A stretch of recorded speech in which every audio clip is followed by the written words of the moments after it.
Hey everybody, this is Strategywizard again, and here comes an unboxing for two little expansions for High Command. One is for Warmachine, one is for Hordes.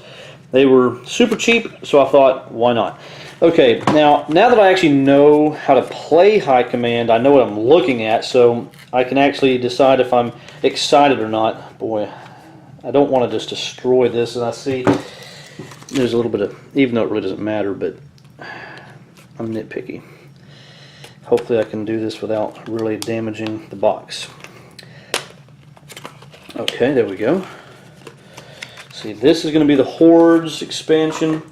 There's going to be a number of cards in here for each different color faction, I guess you could say, for each different person, each different army. So, let's see here. Once again, it tells us this, which I understand what this means now. Basically, it lets you know you can only have this many, however many little lights are lit up, you can have that many of that card. Basically, that you can't just buy cajoodles of the same expansion and add a bunch of the same card into your army. I understand that. Now, we've got, I'm trying to remember. Oh, okay, that must be, oh, that's a warlock, so that's one of the powerful cards. And I'm not going to go through reading all the text, but we're just going to look at some of the general stuff here. Loads of health on this guy. My gosh, Mountain King, Gargantuan War Beast. That is impressive. He is super expensive, though. My gosh. Now that right there is exciting, because adding him to your deck means that, you know, he's going to be hard to buy, but if you get him, he will be hard to kill. Very excited about that. And let's see, now who is this? Of course, he's for this particular faction, and they have him in yellow. They have him in one green, one blue, two blue. Okay, so that's kind of how it's going to work. So let's just go ahead and just kind of cruise through some of these other ones. Hopefully, you can see the artwork pretty well, because that really is one of the things I really am impressed with about this game, is just how good the artwork is. Shamanic Ritual. Interesting. It's a resource card. Okay. So a new type of resource. What does it do? If this card is discarded, to pay the commander war cost to purchase, deploy, or rush a Gargantuan or battle engine. This guy was Gargantuan, I believe. Where is he? Yeah, he was. Gargantuan War Beast. If you use it to pay for a Gargantuan or battle engine, it is worth 5 command or 5 war instead of 3. Now that's powerful, because suddenly that's a way to help get these really expensive things. That's cool. Let's see, troll whelps, little babies. Oh my gosh, that's hilarious. They have no attack, only 1 HP. At the end of your turn, you can deploy or rush this card to a location with 1 or more friendly War Beast cards without paying its purchase or rush cost. Doesn't even have a cost, so they're free, I guess. That's interesting. Okay. A bunch of those. You have a battle engine, Trollkin Warrior, worth 2 points. Lots of HP. If an opponent destroys this card, all opponents with cards at this location discard a card. Oh, so yeah, if you destroy it, it hurts your opponent, and it's very expensive once again. So that's cool. We got Wold Wraith. Very powerful. Gargantuan, once again, another pretty expensive one. Another resource that has, similar to the other one. If you rush to do a Gargantuan or battle engine, it becomes worth 5. Okay. Special warrior. A lot of attack. Not too expensive. At the start of an attack, other friendly Tharn cards at this location gain +1 power and +1 health until the end of the turn. That's powerful. Okay.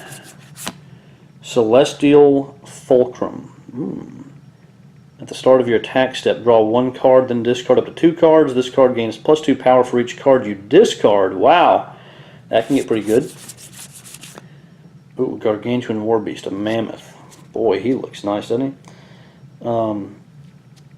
8 health, another high health one. This card gains +2 power for each enemy construct or warjack card at this location. Nice. So there's a lot of cool stuff in here.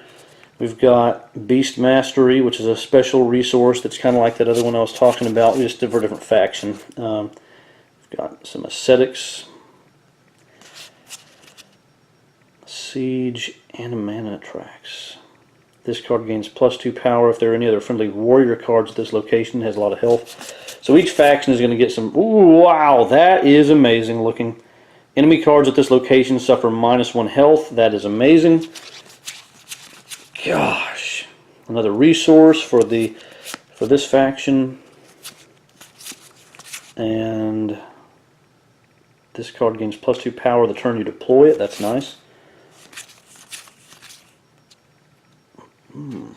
A lot of cool cards, so that'll be a lot of good stuff to add to. Let's see, I don't know why this person's way over here. They should be in the back with these other warlocks, but one warlock, new warlock for each faction. Okay, so that's what we have for Hordes, and that was the Gargantuan Might, just as a reminder. Then we will pop into Heroes and Legends for Warmachine High Command. Some of those cards are definitely unique enough to be well worth adding to my collection, so I'm excited about that. Because, you know, one of the complaints, even though I haven't reviewed the game yet, but one complaint I will just go ahead and throw out there is that the base game, in my opinion, is lacking in a lot of differentiation between the factions. I mean, there are differentiations, don't get me wrong.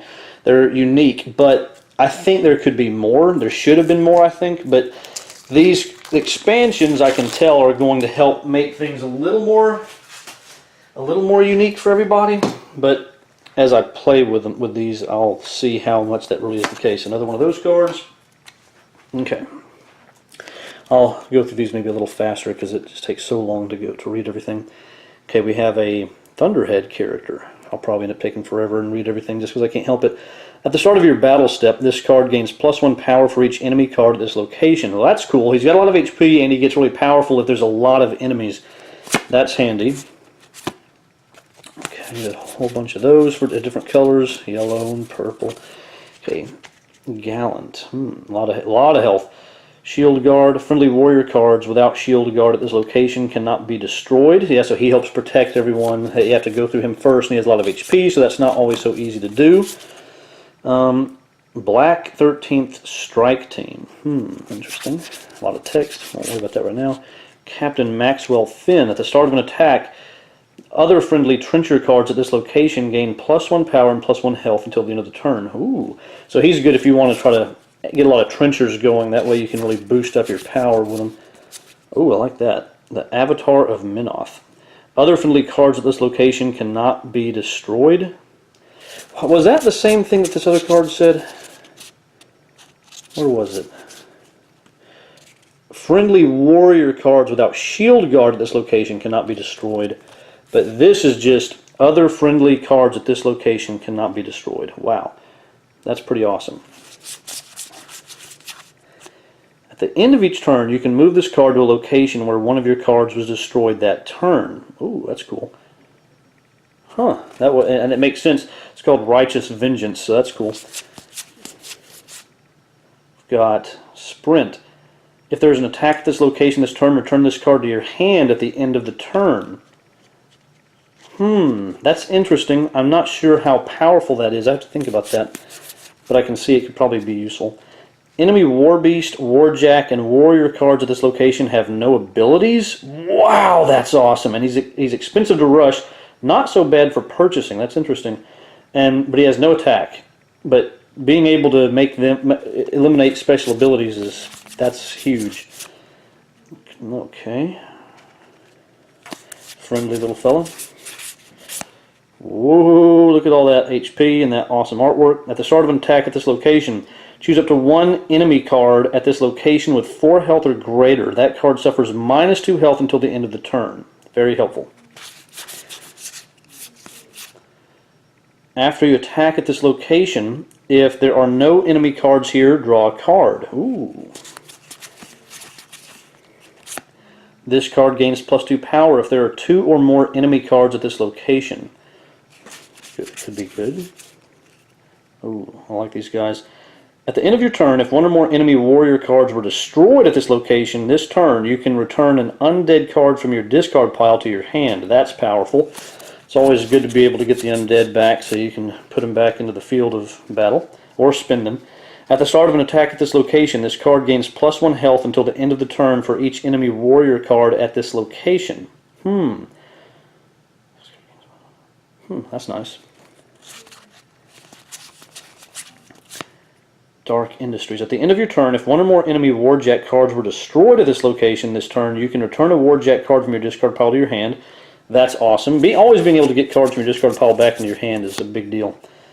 When you deploy, rush, or move Ringrave to a location, you can deploy a Revenant card from your hand to that location without paying its purchase cost. Nice. Very powerful. And then we've got, of course, Warcasters for each faction.